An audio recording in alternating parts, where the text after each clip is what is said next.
उसको एक लेवल और आगे जाओ। सुनने के बाद सबसे अमेजिंग काम जो आप कर सकते हो वो है सुने हुए वचन को ग्रिप करना। कहिए ग्रिप। ग्रिप करना इज वेरी मच इंपॉर्टेंट। वो बहुत जरूरी है। मैं आपको मुझे लगता है ये वर्ड थोड़ा इंग्लिश का ट्रांसलेटर मतलब हो सकता है थोड़ा अलग हो, लेकिन मैं हिंदी में इसको कहता हूं एक संदेश से जकड़ जाना, जकड़े रहना अपने आप को। आपने देखा पौलुस को जब प्रभु ने बुलाया उसकी हालत क्या हो गई? ही वॉज बीटन, वो मारा गया। उसको पकड़ पकड़ के मारते थे, पीटते थे, बेइज्जती करते थे। लेकिन आपने देखा जिस काम के लिए खुदा ने उसे बुलाया था उस काम को उसने कितना अच्छे से ग्रिप करके रखा था। और वो लास्ट में बोल पाया, मैंने अपनी दौड़ पूरी की है, मैंने अपने विश्वास की रखवाली की है। आज ये वर्ड आपको बहुत सारे लोगों के मरने के दिन सुनाई देगा कि इसने अपनी दौड़ पूरी की है, पर मैं आपको सच कहता हूं बहुतों ने दौड़ पूरी नहीं की है। किसी मैसेज को सुनना सब कुछ नहीं होता। किसी मैसेज के सुनने के बाद आमीन बोलना, हालेलुया बोलना, इट्स गुड, ये अच्छी बात है। लेकिन बहुत कम लोग होते हैं जो सुने हुए वचन को ग्रिप करते हैं। ग्रिप का मतलब होता है उसे जकड़ जाना। फिर परमेश्वर ने मुझे सिखाया, पता है मैंने कैसे प्रैक्टिस की इसकी? आप थोड़ा सा हैरान हो सकते हैं। मैंने अपने फोन में एक अलार्म सेट किया जो मुझे हर 3 घंटे में बजता था। और जैसे वो अलार्म बजता था तो मुझे पता था मैंने उसको क्यों सेट किया था। जैसे वो अलार्म बजता था ना, तो जो मैंने सुबह पढ़ा था ना, मैं उसको याद करने लग जाता था। आई ट्रेन माई सेल्फ। कुछ भी ऑटोमेटिकली नहीं होता। इवन सेल्वेशन रिसीव करने के लिए भी तुम्हें हाथ फैलाने पड़ते। Nothing came automatically. तुम्हारे घर पे कुछ नहीं आने वाला है। फॉरगिवनेस पाने के लिए भी तुम्हें चर्च आना पड़ता है, खुदा का कलाम सुनना पड़ता है। एवरीथिंग इज फ्री, लेकिन हाथ तो फैलाओ। वो कहां दे आपको? अपने हाथ तो फैलाओ उसके लिए। कुछ लोग है ना एक्सट्रीम ग्रेस में चलते हैं। ओ सब फ्री है, डोंट वरी, सब खुद ब खुद होगा। Show me in the Bible, दिखाओ कहां लिखा है। कुछ भी ऑटोमेटिकली नहीं आता। क्यों पॉल कहता है हर पवित्र व्यक्ति अपने हाथों को उठा के प्रार्थना किया करे? इवन पॉल नोस कि खुदा से पाने के लिए भी तुम्हें अपने हाथ फैलाने पड़ेंगे। ये ऑटोमेटिक कल्चर से बाहर आइए। आपकी उन्नति ऑटोमेटिकली नहीं होने वाली है। आपको प्रतिदिन कुछ करना पड़ेगा, अपना कंफर्ट जोन छोड़ना पड़ेगा। आप जानते हो एक दिन क्या हुआ? बड़े ध्यान से सुनिएगा भैया। मुझे पता है आप बहुत पुराने हो और आपने सालों से ये चैप्टर पढ़ के रखा है। मैं आपको एक चीज हाईलाइट करना चाहता हूं। मुझे बताइए, जब यीशु काना नगर में गया और जब वहां पर उनका वाइन दाखरस खत्म हो गया, मरियम ने क्या कहा प्रभु को आके? यीशु, इनका दाखरस समाप्त हो गया है। मुझे बताइए, इससे पहले कि वो एग्री हो जाए कि मैं इसको बनाऊंगा, उससे पहले उसने क्या कहा? हे महिला, तेरा मुझसे क्या काम? मेरा समय नहीं आया है। कौन सा समय प्रभु? आप शादी में क्या सोच रहे हो? जॉन 17:1 में लिखा है, यीशु प्रार्थना करता है, पिता देख समय आ पहुंचा है। उसके बाद वो क्रूसीफाई हुआ है, वो बलिदान हुआ है। इट मींस मैरिज के अंदर भी जीसस ये सोच रहा था मुझे एक दिन मरना है। सोचो, सेलिब्रेशन में भी वो अपने बताए हुए काम से जकड़ा हुआ था। हम हैं?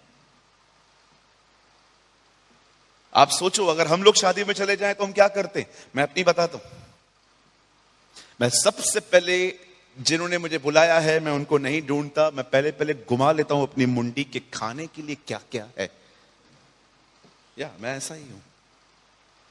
कोई है और भी जो मेरे साथ ऐसा है? हाँ चलो, मतलब पहले तुम बदनाम हो जाओ, उसके बाद भी हम भी होंगे भैया। कोई बहनें हैं यहां पर, ईमानदार बहनें? हाँ देखो, बहुत हमारी बहनें हैं। Praise the Lord. कितना मजा आता है ना जब मेजोरिटी होती है गलत लोगों की, कि मैं अकेला नहीं हूं, बहुत लोग मेरे साथ हैं। आप सोचो, जब हम शादी पे जाते हैं तो हम क्या क्या देखते हैं? खाना पीना। और कुछ लोग तो वो भी नहीं देखते। कुछ बहनें क्या देखती हैं? ड्रेसेस, वियरिंग्स, बाल स्ट्रेट करवा के आई है वो, और वो खुद ऐसे देखती रहती है खुद के बाल। और क्या देखते हैं? कभी हमारी नजर हट जाए तो उसके बाद हम लोग कपिल को देख ही लेते हैं, जिन्होंने उनकी शादी है ना? पहले खाएंगे, साउथ इंडियन खाएंगे, चाइनीज खाएंगे, कॉन्टिनेंटल फूड खाएंगे, ये खाएंगे, वो खाएंगे, सब खाएंगे। और एक भाई है, उसने तो बोला अगर मेरे को खाना अच्छा लगता है तो ही मैं लिफाफा देता हूं, नहीं तो मैं घर वापस ले जाता हूं। वाह भाई वाह, 15-20 और आ जाएं तेरे साथ। हर कोई मैरिज में खाना खाएगा, घूमेगा फिरेगा, एंजॉय करेगा, पर खुदा कितना डिफरेंट था। वो मैरिज में आता है, मरियम उसको बोलती है इनका दाखरस समाप्त हो गया है। वेलकम ड्रिंक था वो उन दिनों का। जैसे लोग अंदर आते थे ना पहले, उनको आप देखो, किसी किसी होटल में जाएंगे तो हम लोग को इससे पहले कि वो हमारी बुकिंग कर लें, उससे पहले वो आपको वेट करते समय आपको एक ड्रिंक देते हैं कि आप पी लो, थोड़ा आप रिफ्रेश हो जाओगे इससे। वेलकम ड्रिंक की तरह वो काम करता था। और जब मैरी इतनी अच्छी वुमेन थी, वो कंप्लेन नहीं लेकर आई, देखो इनवाइट किया है और खाना नहीं दे रहे हैं, ये नहीं दे रहे हैं। वो सच में उनकी इज्जत बचाना चाहती थी। मेरी बहनों, सीखो मरियम से, किसी की इमेज डैमेज मत करो, किसी को काला चश्मा मत पहनाओ, उल्टा एक दूसरे को कवर करो। प्रेम बहुतों के प्रेम, बाइबल बताती है, प्रेम अनेक पापों को ढांप देता है। हमारे बच्चे गलत हों, कितना छुपाते हैं ना, लेकिन बाजू वाले का बच्चा कुछ गलत करे, सबको बताएंगे देखो ये ऐसे करते हैं। क्यों? क्योंकि आप अपने बच्चों से प्यार करते हो, इसलिए आप उन्हें कवर करते हो। कुछ लोग है ना, अपने शब्दों से बहुतों की इमेज को डैमेज करते हैं। मैं एग्जांपल दूं आपको। अगर एक आदमी में कुछ नेगेटिव चीजें हैं तो कुछ पॉजिटिव चीजें नहीं है, हम उनकी चर्चा क्यों नहीं करते? बोलिए। एक आदमी के पास्ट को लेकर उसका प्रेजेंट जज करना कितनी बुरी बात है। कभी कभी नोइंगली अननोइंगली हम में से बहुत सारे लोग यहां हो सकते हैं कि आप लोगों की इमेज को डैमेज करते हो। इट मींस जो उनका इज्जत है ना, जो उन्होंने समाज में बनाया है अपनी मेहनत से, अपनी काबिलियत से। आपको पता है, जब आप कुछ कहते हो और उसने अगर वो ले लिया ना, जब भी वो बंदा आएगा ना, उसको वही दिखाई देगा। देखना, कहिए अपने पास वाले को, हमें किसी की भी इमेज को डैमेज नहीं करना है। आप लोग भी कहो, आइए सब कहो, हमें किसी की भी इमेज को कभी भी डैमेज नहीं करना है। हाँ, आपको नहीं समझ में आता ना वो बंदा, दूर हो जाओ, लेफ्ट हो जाओ वहां से। लेकिन बाहर जाके उसका ऐड करना, बाहर जाके उसके लिए बात करना, सूट करता है आपको ये सब? किसी ने आपको उसके लिए बोल दिया ये ऐसा है, जिसने आपको पूछा ये ऐसा है, आप जिसके लिए उसको, जिससे सुन रहे हो ना, आप उससे पूछो कि क्या वो दूसरा बाजू जो है जिसके साथ प्रॉब्लम चल रही है, उससे मिले हो आप? अगर मुझे यहां पर गौरंग के लिए बोलता है कोई कि ये बुरा है, लड़ता है, इससे रिसेंटली अमन से झगड़ा किया है, मैं अमन से भी पूछूंगा, अमन क्या आप दोनों का झगड़ा हुआ है? यस ब्रदर, झगड़ा हुआ है। क्या हुआ, क्या था? ब्रदर ऑनेस्टली स्पीकिंग, मैंने थोड़ा उसको रूडली बात किया, वो भी मेरे ऊपर भड़क के बहुत ज्यादा बात किया, तो गलती तो दोनों का है। उसने उसको उकसाया, उसने पिक्चर को दी एंड कर दिया। तो कैसे आप बोल रहे हो कि गौरंग का गलती है? ऐसे करो, ऐसे करो,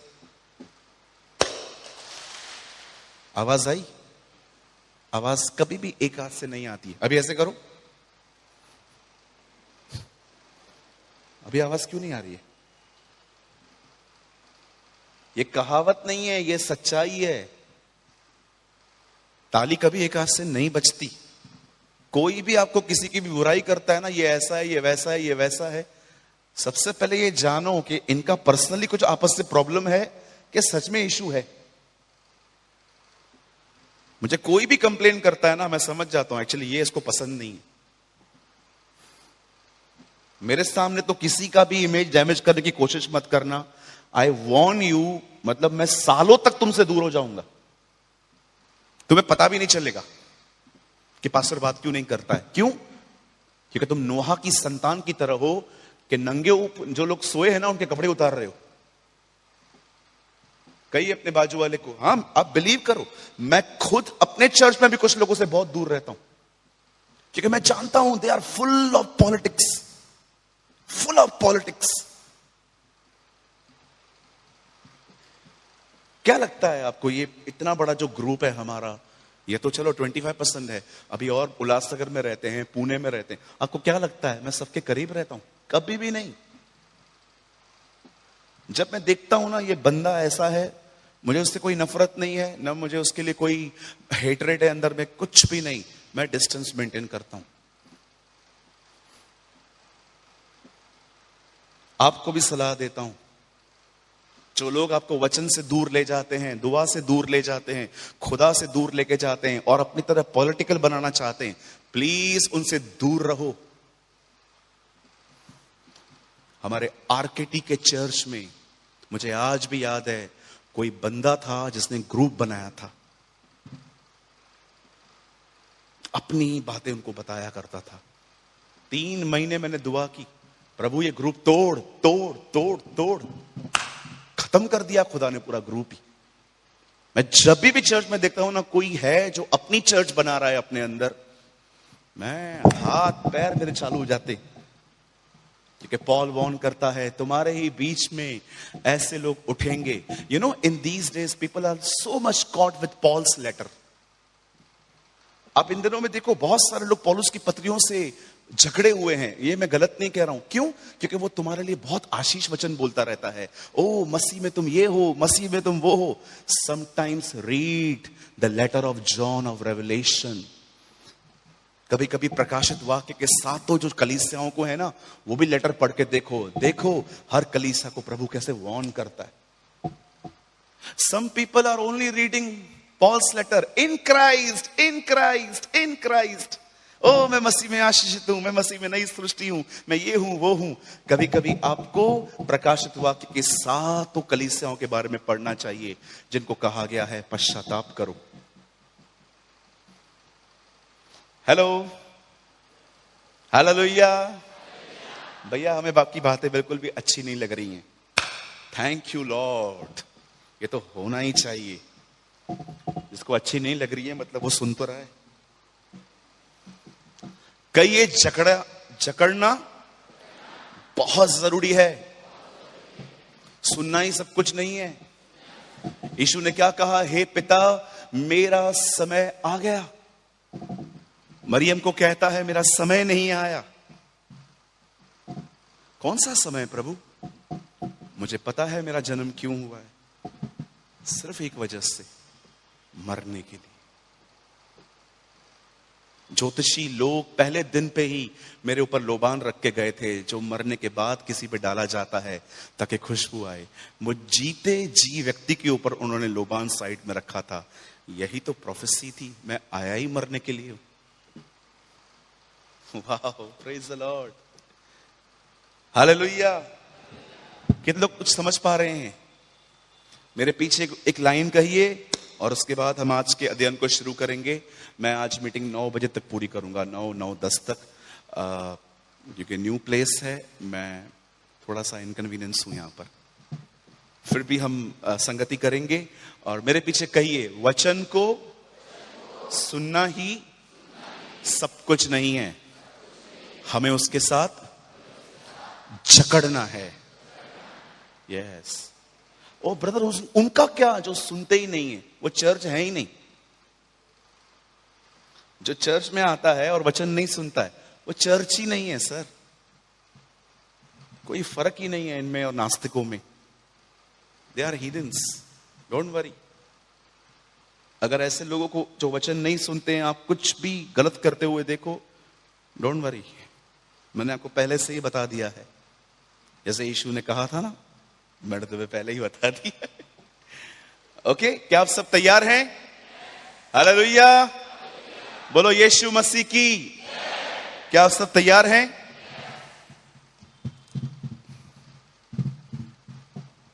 आइए मेरे साथ खोलिए the beautiful book of the Bible, नीति वचन, प्रोवर्ब्स। नीति वचन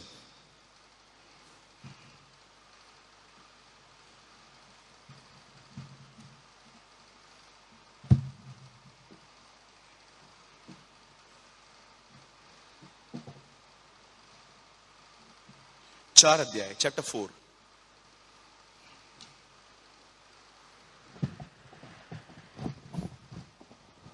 ये कैसे बाहर आएगा? अब मुझे बाहर चाहिए।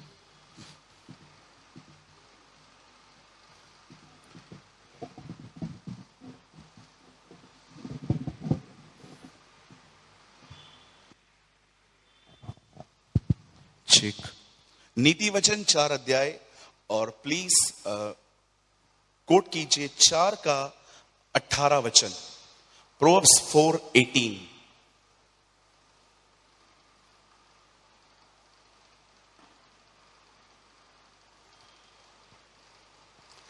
परंतु धर्मियों की चाल बोर प्रकाश के समान है, जिसकी चमक दोपहर तक बढ़ती जाती है। आमेन। आइए मैं 3 गिनूंगा, आप में से हर एक को अपनी अपनी बाइबल में ये वचन लाउडली पढ़ना है। प्लीज, अगर आपके पास बाइबल नहीं है, रीड हेयर। 1 2 3।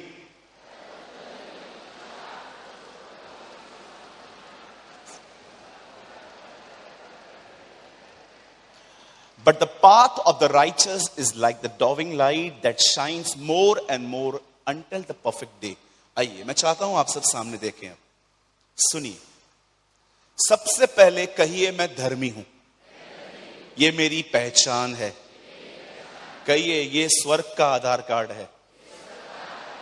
yes. अब धर्मी होता कौन है? What is the meaning of righteous? धर्मी का मतलब होता है एक व्यक्ति जो खुदा के द्वारा माफ भी किया गया है, स्वीकारा भी गया है। आमीन। कहो मैं स्वीकारा गया हूं। कहिए मैं माफ किया गया हूं। यह सबसे पहले आप ये बात याद रखो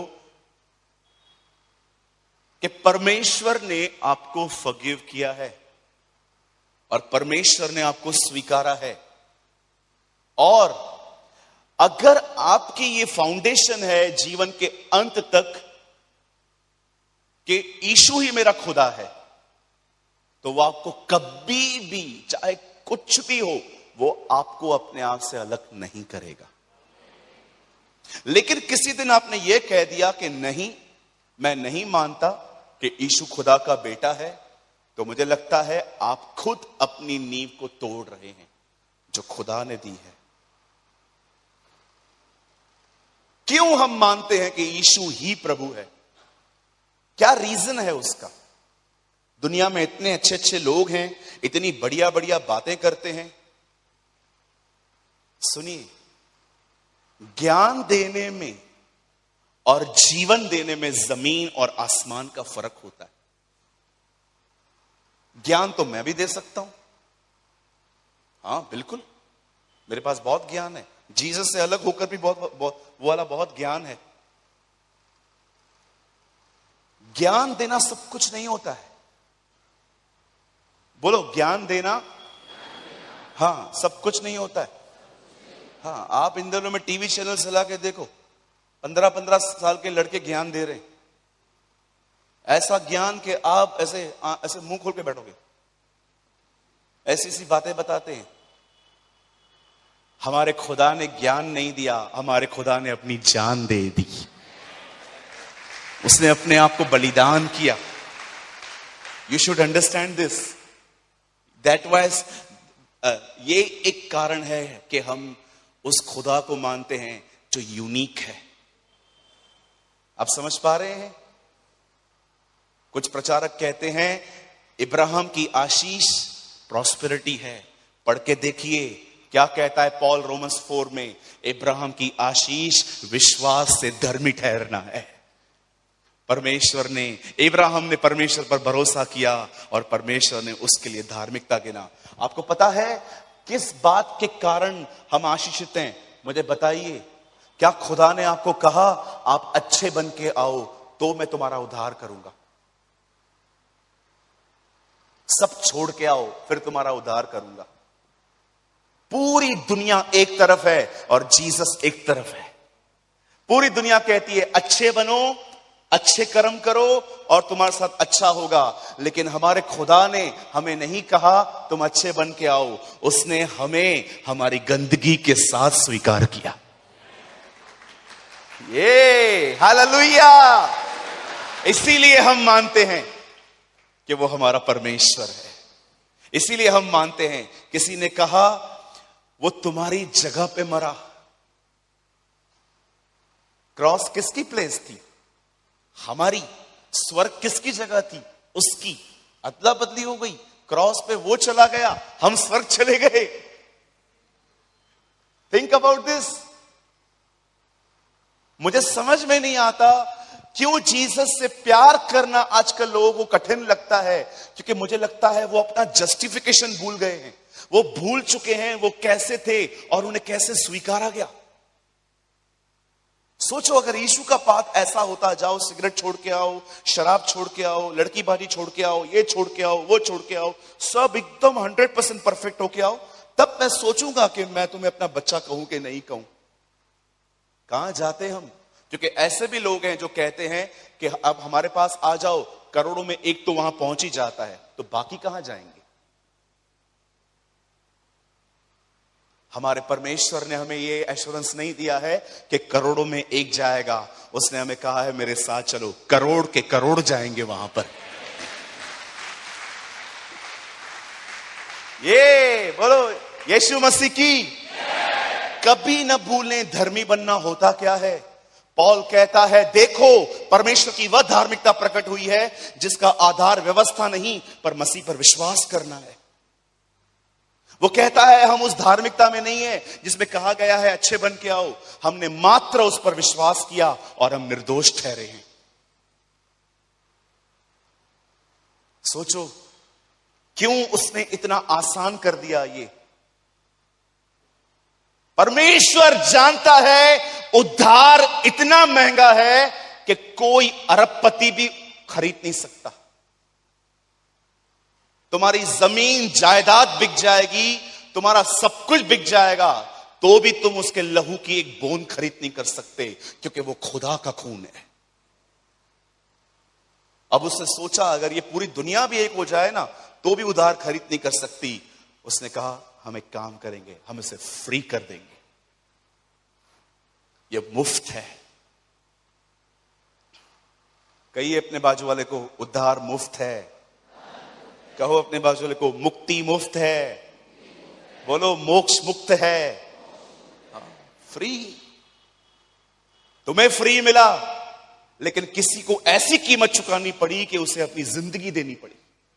वो भी ऐसे ही नहीं, कुचल के मर के पूरा बदन तोड़ दिया गया उसका।